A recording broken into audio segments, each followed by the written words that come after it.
What we are going to focus on, how can we really improve the employment for lowest rung of the economic ladder.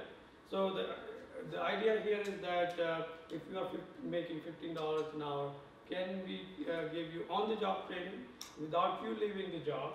Because at that level, you do not have luxury to leave the job and go to a college and do some degree program, etc.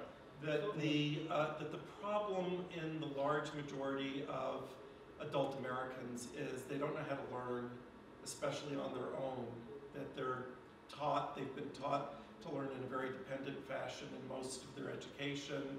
In the workforce, there aren't teachers in the workforce. I mean, for the most part, that they also lack, most critically, aspects of persistent self-reliance, high expectations, intrinsic motivation, and most importantly, self-efficacy.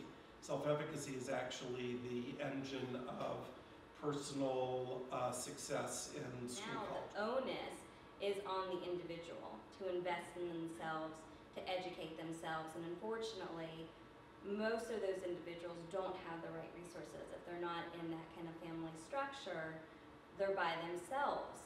So how do you really empower the individuals? You have to start with the demand side and define what the skills are and what the competencies are, and I think get them validated in a way that's accepted, then they're utilized, then they can be taught to from the supply side.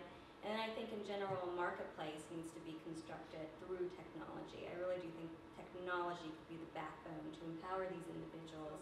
One is really trying to empower young people to be innovators.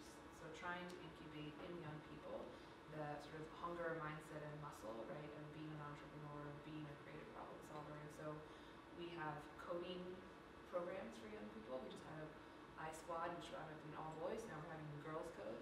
And really giving young people sort of 8th through 10th grade the core skills to be coders, is a really marketable.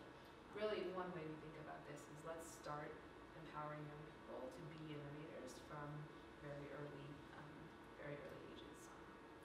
I think it's important to really, a company in the Army needs to take make a deliberate investment into the personnel that come in to their organizations from the ground up, and that means giving someone some time to really take in the organization, the company that they look for, make them feel welcome, and then from there establish strengths and weaknesses, aptitudes, goals of the personnel, so that they can be linked up with someone who can support them